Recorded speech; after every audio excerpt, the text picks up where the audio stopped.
Today, we're going to talk about a moment during King Charles and Queen Camilla's recent visit to Middlesbrough that left many stunned and filled with admiration for the king's calmness and strength. So grab a seat and let's get into it.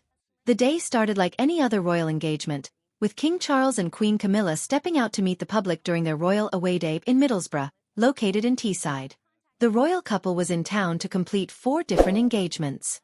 It was a packed schedule, but no matter how busy things got, they still made time for what many would consider the most important part of their visit: the walkabout.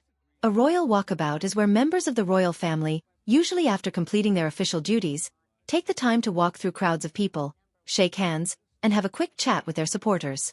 This particular walkabout was no exception. As the king and queen strolled through the streets, they were met by people waving flags, some dressed in Union Jack outfits, and others even had their dogs dressed up in patriotic gear. It was clear that there was a sense of excitement in the air. People had been waiting for hours just to see their monarchs in person. Among those in the crowd was Julie Parker, a 65-year-old royal fan who had been waiting since 11 a.m. She was overjoyed when she finally saw King Charles and Queen Camilla walking toward her. However, there was one element that caught her off guard during this walkabout: the presence of a small group of protesters. A group from the Republic movement, who advocate for a republic instead of a monarchy, showed up to make their voices heard, waving their own flags and holding signs. But here's where it gets interesting. Despite this protest, King Charles didn't avoid the protesters. Instead, he approached them, not with anger, but with grace. He shook hands with the people in the crowd, even the ones who were there to voice their opposition. Now, this wasn't just a passing glance, and it wasn't a moment of brushing things off. King Charles took the time to engage with everyone, showing that he wasn't going to let dissent stand in the way of his role as the people's king. Julie Parker, one of the supporters in the crowd, couldn't believe what she saw. She said, "I had been waiting here since 11 a.m. to see him, and then that lot, the protesters, turned up behind me and started waving their flags. Everyone has a right to their opinion, but I do think they could have picked a better time and place." But what she found truly remarkable was that despite the protest, King Charles still made the effort to approach the people. She added, "We didn't think the king would come near us, but he did. And we got to say hello. He's a remarkable man, he really is. We have a lot of admiration for him." And that's exactly what makes this moment stand out. While the protest was certainly a part of the scene, King Charles didn't let it change his focus. Instead of avoiding the protesters, he leaned into his duty as king to represent everyone, whether they were cheering or protesting. It's a move that shows his resilience, and it proves that being king isn't just about showing up when it's convenient or easy, but it's about being there for everyone, even in the toughest situations. As the king continued his walkabout, he met some of the most amazing people. One of those people was a centenarian, Rona Grafton, who was celebrating her 100th birthday. Imagine that! Being able to meet the king and receive a personal birthday card from him and Queen Camilla. It's a moment that most people could only dream of, but for Rona, it was made a reality.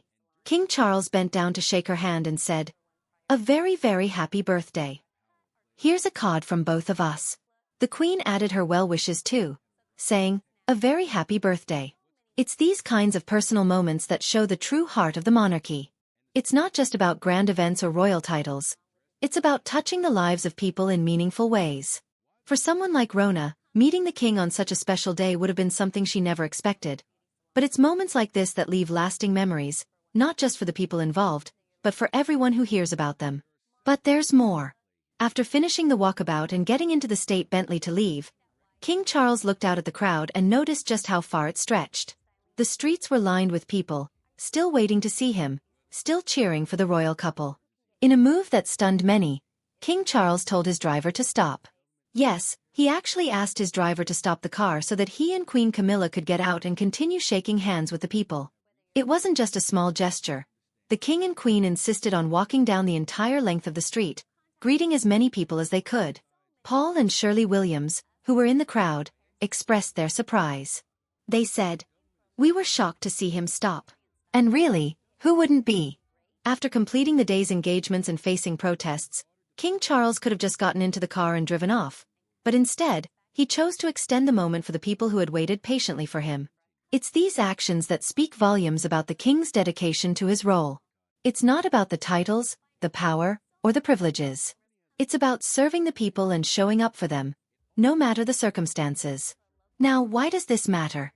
This kind of action, this willingness to stop and engage with the people, speaks to the core of what it means to be a monarch in today's world. Yes, there are always going to be people who question the role of the monarchy, people who protest, people who disagree with the institution.